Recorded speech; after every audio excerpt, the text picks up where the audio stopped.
Pacers Knicks couldn't end any other way. We will get a game 7 on Sunday. Pacers cruise in game 6. They beat the Knicks by 13. They protect home court again. How did they do it? And how will they win game 7? We'll break it all down today on the weekend Locked On Pacers podcast.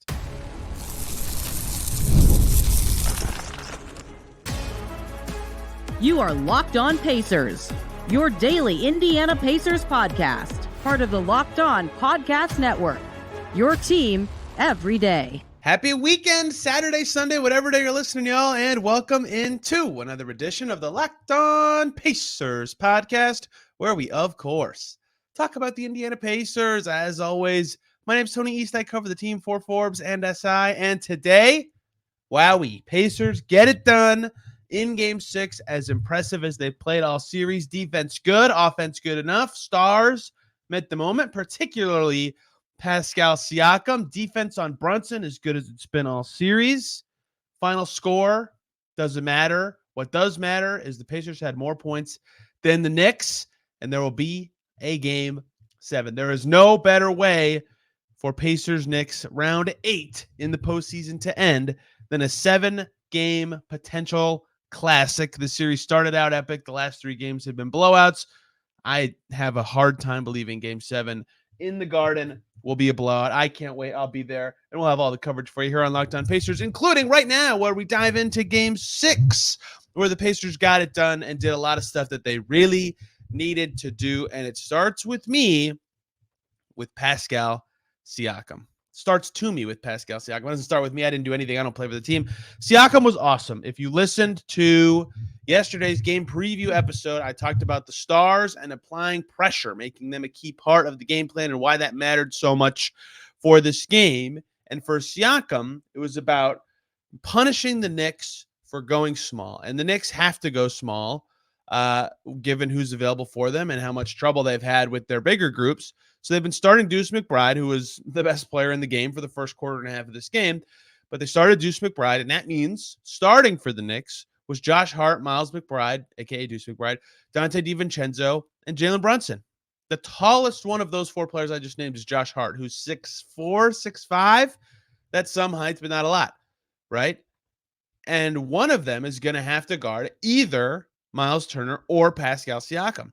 And the Knicks have been hesitant to go whole games with Isaiah Hartenstein on Siakam. They did it at the end of game 3. I thought they would do it more after that. They've mixed it in, but not a lot. The second half of game 4, not as much in game 5. And then this game, smaller Knicks, they changed their starting lineup for game 5. So this is only the second game of it. They did it again, and Siakam had size advantages a lot. And boy, did he get to his spots. He wiggled into the post. He set early screens. He was mobile. He was fearless, pulling up from wherever. And we know from watching him all year how good he can be in the long twos and the elbows and the free throw line when he's taking jumpers. And he just meandered into those spots over and over, right? Because with his size advantage and his reach, they could just throw the ball up high or just throw it where only he can get it.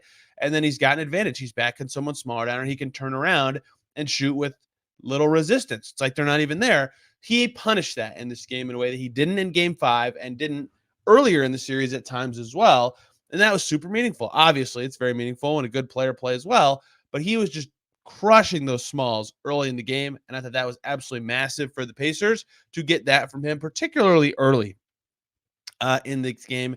He finished 10 for 21. That's probably wrong. I just refreshed my page and I can't see the numbers in front of me. He finished 11 for 21 from the field for 25 shots. All of his baskets were like spread out in a way that I joked with somebody in the media room after the game. It felt like he had like 40 or 50 points, but he just slow drip, gets his way to 25 on those 21 shots. And he took 13 of them, 7 for 13 in the first half, which is probably why it felt like more to me. The first impression was high.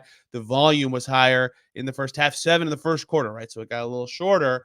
The tail did throughout the game, and some of that's that he didn't play as much late. They were blowing him out. And some of that's that the Knicks made an adjustment. You know what that adjustment was? The exact thing I talked about I thought could happen earlier in the series, which is Isaiah Hartenstein went on to Pascal Siakam in this game. Well, one thing that happened there is Siakam beat that matchup a few times, just was faster and better as he should be at times. In the second half of this game, his worst half, Siakam was 4 for 8 with 10 points and 3 assists, plus 8, which was the team high for the Pacers in the second half. What that also allowed to happen is Myles Turner's matchup got a lot easier. It really started in the second quarter is when this started to tweak a little bit. Turner was 2 for 3 in that frame. He had 9 points. He got fouled twice and made all 4 of his free throws. And then in the second half, Myles Turner was 3 for 5 with 5 boards, 3 assists, 6 points. So the Knicks realized, and they need to, they're small, and they had to adjust and they had to figure it out. And it was all possible because of how good Siakam was in this game. Similar to me, the flow of the first series against the Bucks the Pacers had all kind of condensed into one game, right? That series started. Siakam was awesome in game 1. The Bucks won. Siakam was unbelievable in game 2. I said on this very podcast, maybe incorrectly, but I still believe this, that he was the best player in the NBA through 2 playoff games. He was so good. The Bucks had to adjust. They put someone else on Siakam and put someone worse at specifically defending Myles Turner, not a worse defender, but still.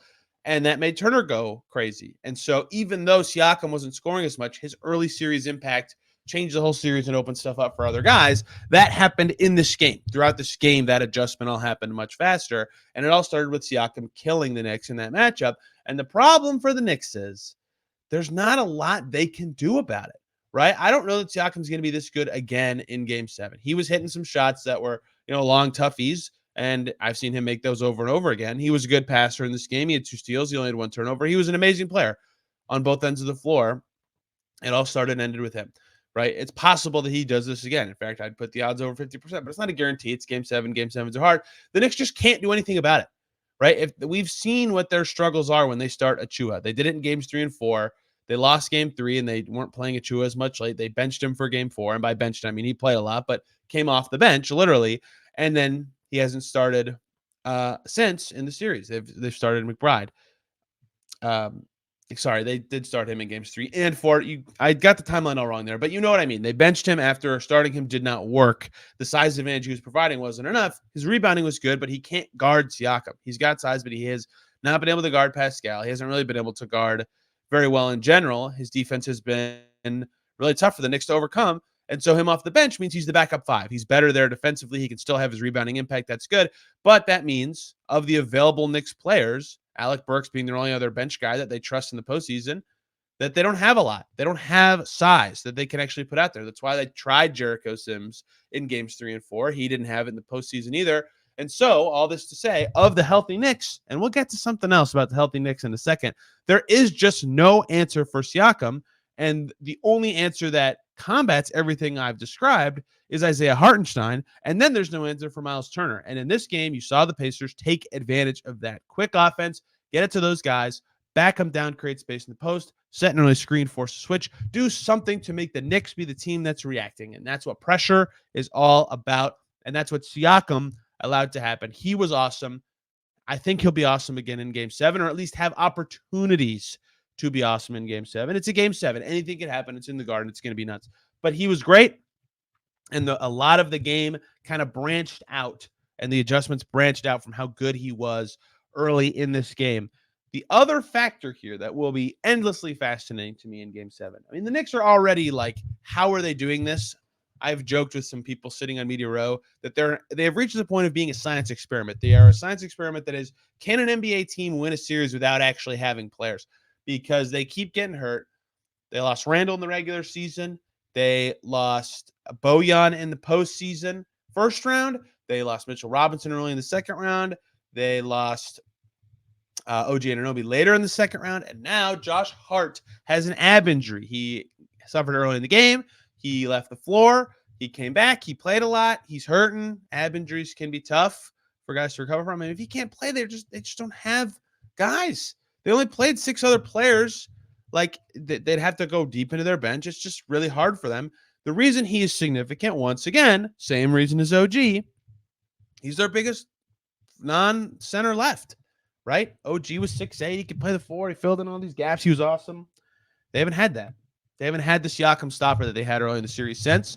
Their best option was Josh Hart a lot of the time, and it wasn't Hartenstein. I don't even have that. Now it's like DiVincenzo or Alec Burks. They're just maybe Josh Hart plays. I don't know.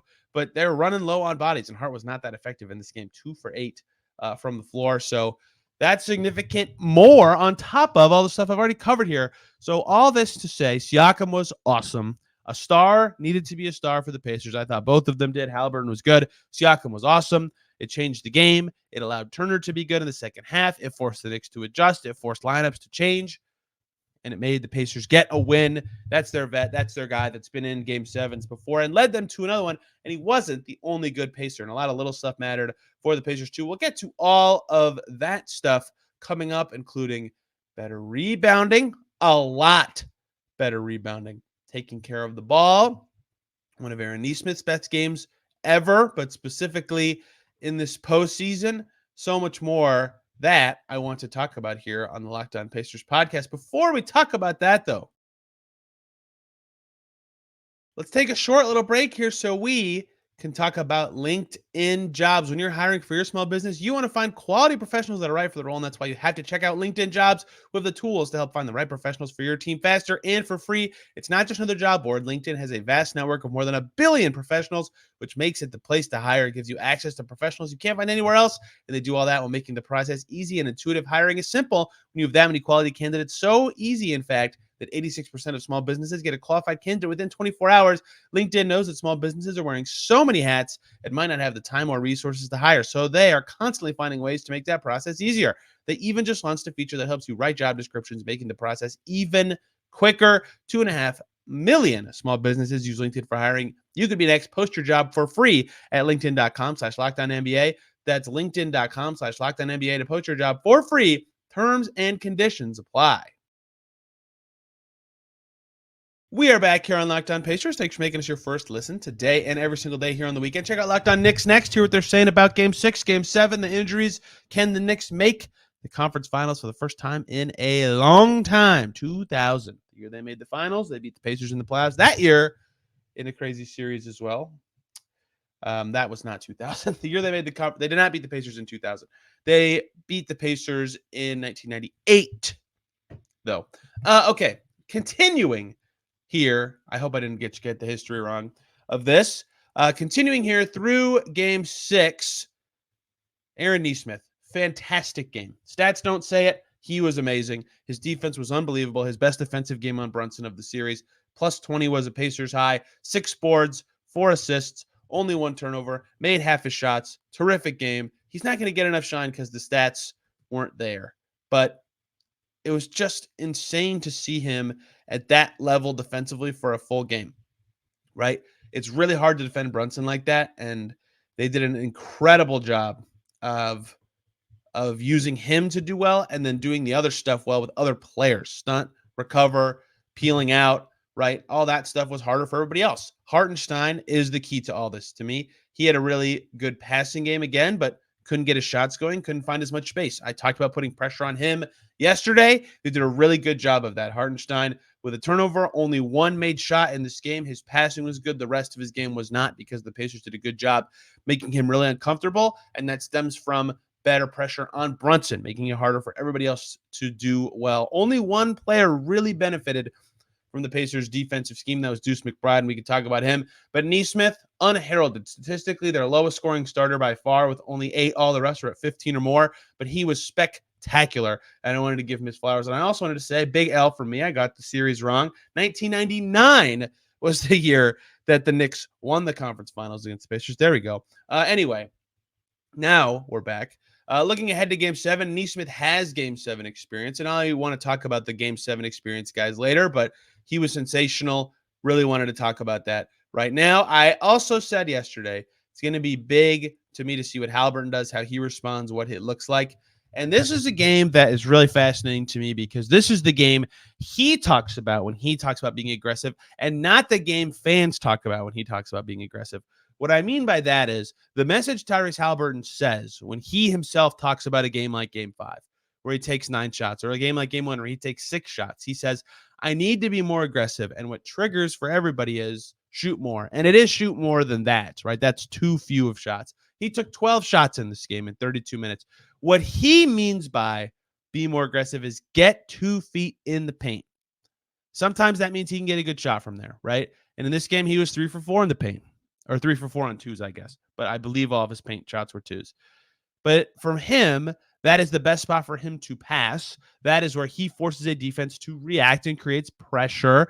And so this is a game to me. He had 15.6 boards, 9 assists, 2 blocks, only 1 turnover. This is the game what he means when he says be aggressive. And this is what they needed from him today when their advantages were in the front court with Siakam and Turner to play. Get in the paint, get your shots when they're there, right? He got up 8 threes. He made 3 of them. They were all good shots for him, right?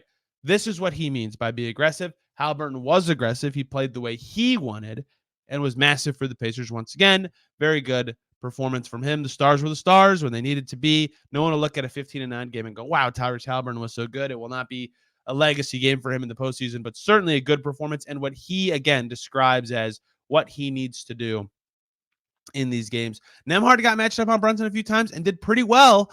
He also had a spectacular stat line, 15, 6, and 6. He made 3 threes. They were all pretty timely as well. And then Myles Turner, who had a good defensive game, I thought. He had 2 blocks in this game. He also had 8 rebounds. 3 of them were on the offensive end. He was 6 for 10 from the field. He had 3 assists. He did much better. He had 1 box out on Hartenstein where the box out was good and the effort to actually go get the ball was not there. And I only point that out to say that was the only time I thought that happened. He did a much better actually boxing him out in this game. It was a team effort to actually grab the boards, and we'll talk about rebounding in a second. And Hartenstein still had 7 with 3 offensive rebounds, but way better than the last game for the whole team. And Turner did a much better job being focused on that particular part of the game. Statistically, again, out-rebounding Hartenstein is a very good thing, and doing so in fewer minutes of action, or yes, that's correct, fewer minutes of action. Can you tell I'm really tired? It's super late in the day. He played very well in this game, Myles Turner did, and add him to the chorus of starters who had 15-plus points on few shots, and he led the team in free throw attempts. He did a very good job in the paint, and just because I can't forget, the dunks. Holy cow, Myles Turner's playoff dunks just this year would be a good montage for like 99.5% of every player to ever step in the NBA. He's been awesome throwing it down. And he had 2 sick ones in this game. Not to be outdone by Obi Toppin, who threw one down on Isaiah Hartenstein's head in this game. And the bench was great. The other last thing I talked about from yesterday's previewing of this game. Actually, there were 2 more things that I talked about yesterday. The Pacers did, look, maybe it was just so obvious what they needed to be better at after game 5, but they did a lot of stuff that just seemed like stuff they needed to do. They did basically all of it. The bench was good. That was something I talked about. McConnell was awesome. 7 for 13, 15 points, 4 assists, only 1 turnover. Tons of key plays, tough layups. He had an offensive rebound put back in the air. His pressure on Brunson was good once again. He was great. Obi Toppin, 5 for 6, 4 boards. He had 11 points. Bench was good. Pacers needed the bench to be good. Toppin needs to have some more defensive presence, but still played a good game. And I bring all that up to say the last point that I think I mentioned yesterday, Pacers had 36 points in the paint in game 5. Their lowest of the postseason. I ran through their postseason numbers for points in the paint and how it's correlated to winning. In this game, 62. The Knicks only had 38. That's a huge difference. That was enough for the Pacers to get it done. A lot of their points in the paint, ironically, not what you think of as points in the paint, like Siakam would get his feet on the edge of the paint and then nail a 12-foot jumper. That counts as points in the paint. But they still did a good job in general putting pressure there. And that, again, goes back to Haliburton saying that's what aggressive means to me, getting in the paint, making stuff happen from there. The Pacers did a much better job of that. They found a good blueprint. The Knicks have to adjust now. And that wasn't everything the Pacers did well. A couple more things I want to bring up, but looking ahead to Game 7 before we close out today's show. Let's talk about eBay Motors really quick, though. Passion, drive, and patience, the formula for winning championships, is also what keeps your ride or die alive. eBay Motors has everything you need to maintain your vehicle and level it up to peak performance: superchargers, roof racks, exhaust kits, LED headlights, and more. Whether you're into speed, power, or style, eBay Motors has you covered with over 122 million parts. For your number one ride or die, you will always have exactly what you're looking for. And with eBay's Guaranteed Fit, your part is guaranteed to fit your ride every time, or your money back. Because with eBay Motors, you're burning rubber, not cash, with all the parts you need at the prices you want. It's easy to make your car the MVP and bring home huge wins. So keep your ride or die alive at ebaymotors.com. Eligible items only. Exclusions apply. eBay Guaranteed Fit only available to U.S. customers.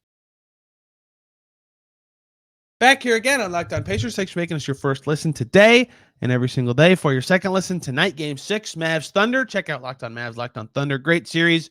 I picked Thunder in 7. Mavs doing great. I think they're going to win now that I've seen 5 games of the series. But hear from the local experts to hear what actually is going to happen tonight with those two podcasts. And I say that on game day because that's a good segue to say I will try, travel's tight for this, I will try to have a Game 7 preview pod up by like 5 p.m. Saturday. So it lasts for 24 hours before actual Game 7 of the series. Looking ahead at all the emotions. Pacers have some Game 7 experience on their roster. Not a ton, obviously. Myles Turner's played in 2 with the Pacers, his rookie year, and then 2018, both Game 7 losses for the Pacers. That Toronto series, his rookie year, and then against the Cavs in that epic Oladipo LeBron series. TJ McConnell's played in a Game 7. That was the Kawhi Leonard bounce Game 7. Siakam's played in 2, one in the bubble. I can't remember the other one off the top of my head. And Aaron Nesmith played in 2 the same season with the Celtics. They have some Game 7 experience. Really, though, Turner had a rookie year, and then he had 1 game in that Cavs series in 2018. I will count that a like experienced player playing in a Game 7. McConnell was a DNP in his. Jalen Smith was on the Suns. I think they played in a Game 7. He didn't play.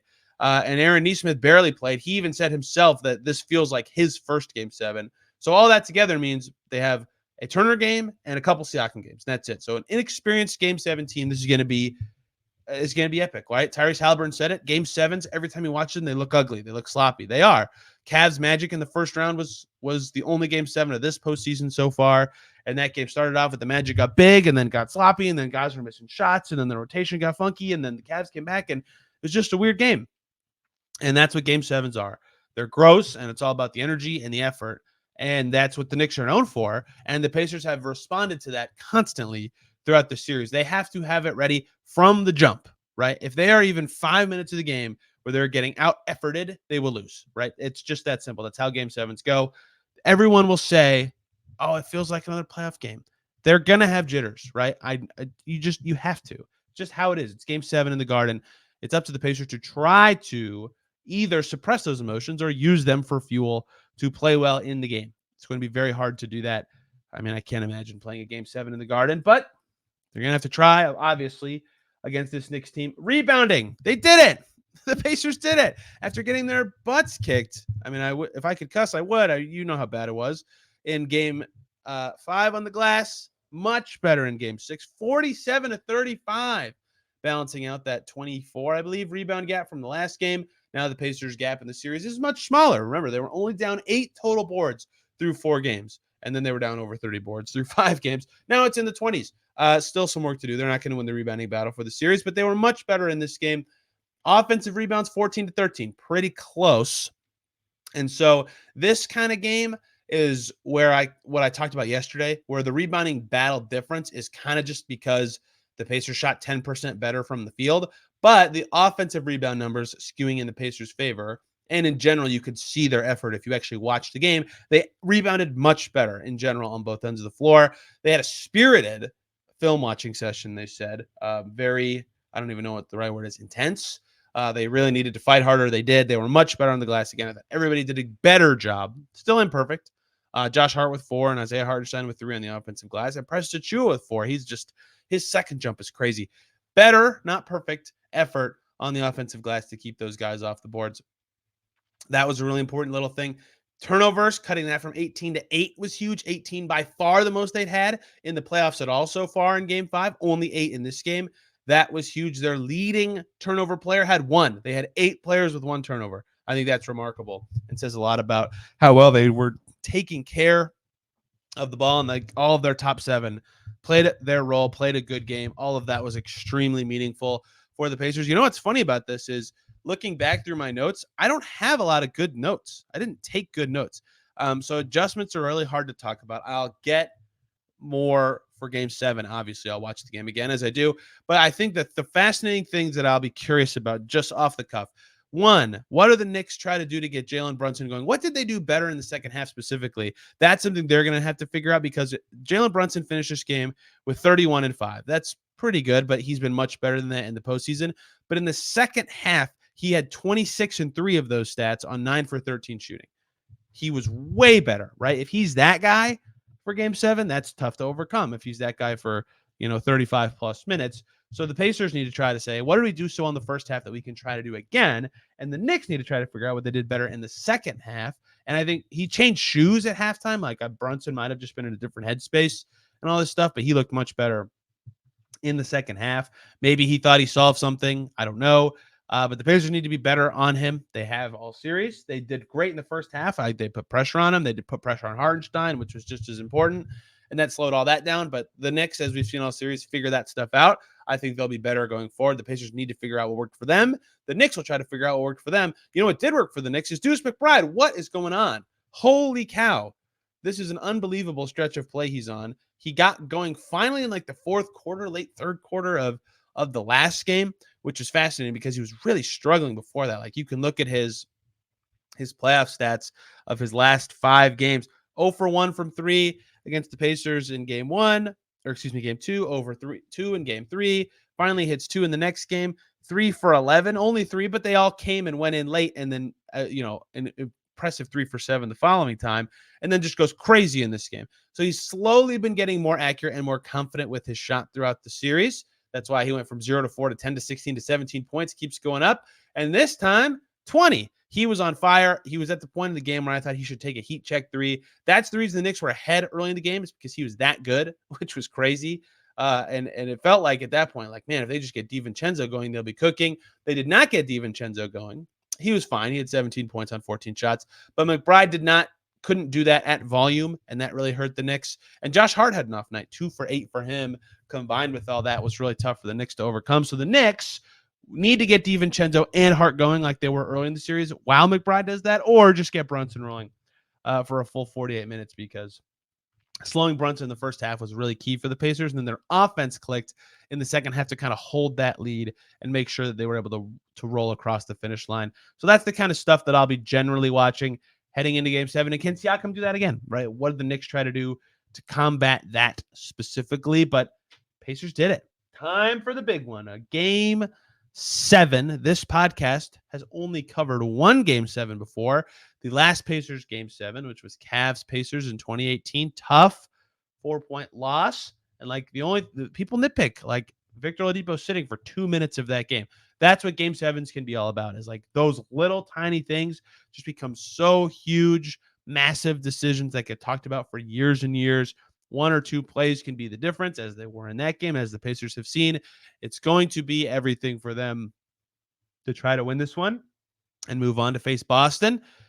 And they get the chance on Sunday. We'll have a preview pod of all the important stuff to me in terms of adjustments from Game 6 and looking at the series. That one will probably be shorter just because it's so late in the series. We talked about like every element of this. There's a new mental element for Game 7 that we'll cover as well. So lots coming there. Hope you guys enjoyed this one and enjoyed Game 6. It was a blast to be at. Pacers, 2 straight months. They're going to make it over. They're going to clear 2 months without losing on their home court.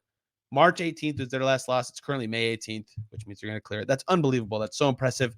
And now they get a chance at the conference finals if they win on Sunday. With a loss, their season ends. But still, they've earned this opportunity. Can't wait to cover it. Can't wait to share with you guys my thoughts on that leading into it. I'm on Twitter at Tony R. East. The show is there at Locked On Pacers. Hope you guys enjoyed this one. See you very soon to talk more Pacers ahead of Game 7.